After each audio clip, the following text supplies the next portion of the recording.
আসসালামু আলাইকুম।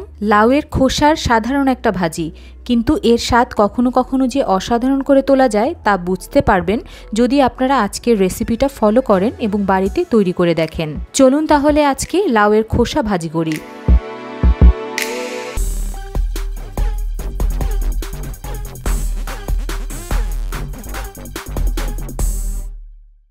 আজকে লাউয়ের খোসা ভাজি করার জন্য আমার লাগবে মিডিয়াম সাইজের একটা লাউ। খোসা বের করার সুবিধার্থে লাউটাকে আমি একটু কেটে নেব।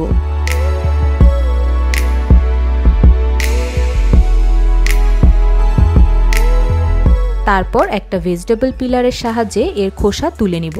আপনারা এই কাজটা চাইলে একটা বটি দিয়ে বা ছুরি দিয়ে করতে পারবেন। আর খোসাটা তোলার সময় আমি খুব ডিপ করে তোলার চেষ্টা করব না, পিলারের সাহায্যে যতটুকু পাতলা হয় ততটুকুই রাখবো। খোসা তোলার পর এগুলোকে আমি একটু কুচি করে কেটে নেব।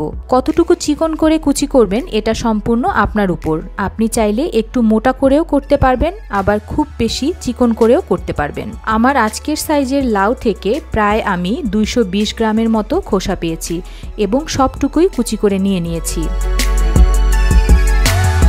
অনেকেই চিংড়ি মাছ দিয়ে খোসাটা ভাজি করে থাকেন, তবে আজকে আমি ইলিশ মাছ দিয়ে ভাজি করব।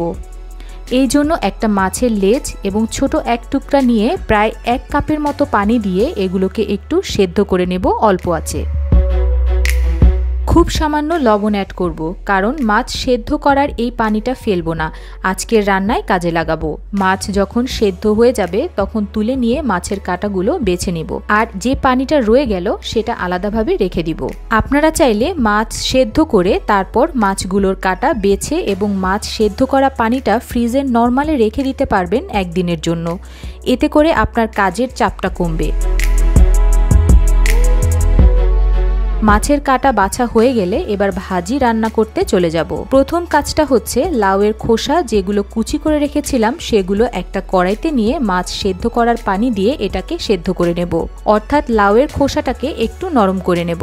পানির পরিমাণ কেমন হবে যেন সেদ্ধ হতে হতে পানিটা শুকিয়ে যায়। আরেকটা বিষয় খেয়াল রাখবেন, লাউয়ের খোসা যেন আবার খুব গলে না যায়, একেবারে নরম না হয়ে যায়। পানিগুলো একদম শুকিয়ে এলে এবার লাউয়ের খোসাগুলোকে নামিয়ে আলাদা করে পাশে রেখে কড়াইতে পরিমাণ মতো তেল নিয়ে নিচ্ছি। তেলটা সামান্য গরম হয়ে গেলে 5টা আস্ত শুকনো মরিচ একটু ভেজে নেব। এটা কিন্তু সম্পূর্ণ অপশনাল। মরিচগুলো একটু ভাজা হলে দিয়ে দিব 2 টেবিল চামচের মতো পেঁয়াজ কুচি, আবারও একটু ভেজে নেব।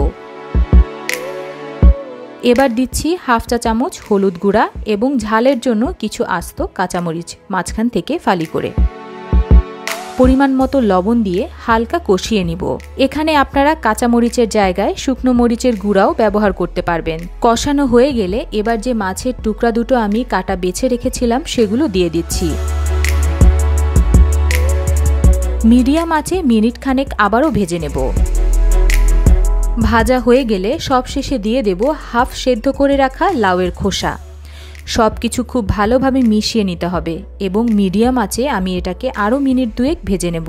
প্রিয় দর্শক, কিছু কাজ যদি আপনি আগের দিন গুছিয়ে রাখতে পারেন তাহলে এই ভাজিটা কিন্তু গরম গরম খাবারের টেবিলে সার্ভ করতে পারবেন খুব অল্প সময়ে।